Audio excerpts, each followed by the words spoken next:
കൊച്ചിയിലെ സ്പായിലെത്തിയ പോലീസുകാരനെ ബ്ലാക്ക്മെയിൽ ചെയ്ത് പണം തട്ടിയത് ഹണി ട്രാപ്പ് മോഡൽ കെണിയാണ്.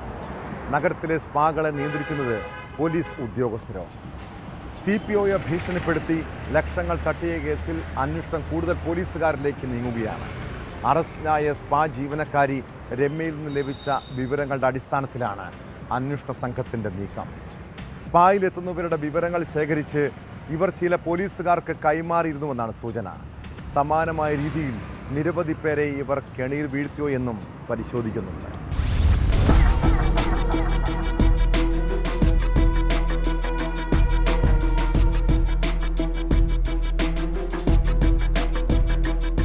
കേസിൽ കൂടുതൽ പോലീസുകാർ ഉൾപ്പെട്ടിട്ടുണ്ടെന്ന നിഗമനത്തിലാണ് അന്വേഷണ സംഘം.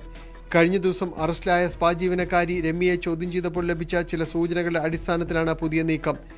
ഇവരുടെ മൊബൈൽ ഫോൺ വിശദാംശങ്ങളും പരിശോധിച്ചു വരികയാണ്. കൊച്ചിയിലെ സ്പാകളുടെ നടത്തിപ്പിലും പോലീസുകാർക്ക് പങ്കാളിത്തമുണ്ടെന്ന് നേരത്തെ ആരോപണമുള്ളതാണ്. ഇതിന്റെ പേരിൽ 2 പേർക്കെതിരെ നടപടിയും ഉണ്ടായിട്ടുണ്ട്. പുതിയ വിവരങ്ങളുടെ അടിസ്ഥാനത്തിൽ കൊച്ചിയിലെ സ്പാകൾ കേന്ദ്രീകരിച്ച് വിശദമായ അന്വേഷണമുണ്ടാകും. പോലീസുകാരിൽ നിന്ന് കൈവശപ്പെടുത്തിയ 4 ലക്ഷം രൂപയിൽ 2 ലക്ഷം രൂപ രമ്യയും നേരത്തെ അറസ്റ്റിലായ ഷിഹാമും കൂടിയാണ് പങ്കിട്ടത്. ഒളിവിലുള്ള SI ബൈജു 2 ലക്ഷം രൂപ കൈവശപ്പെടുത്തിയെന്നാണ് സംശയിക്കുന്നത്. മറ്റു ചില സ്പാ നടത്തിപ്പുകാരുമായി ഇടപാടുകൾ നടത്തിയതിന് ബൈജുവിനെതിരെ വകുപ്പ് തല അന്വേഷണവും നടക്കുന്നുണ്ട്.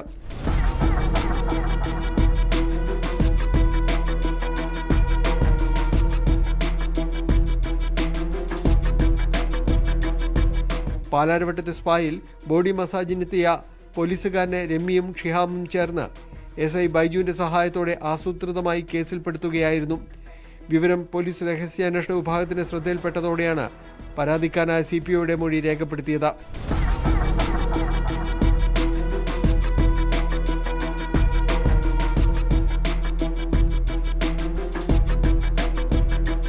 ന്യൂസ് 18 കൊച്ചി.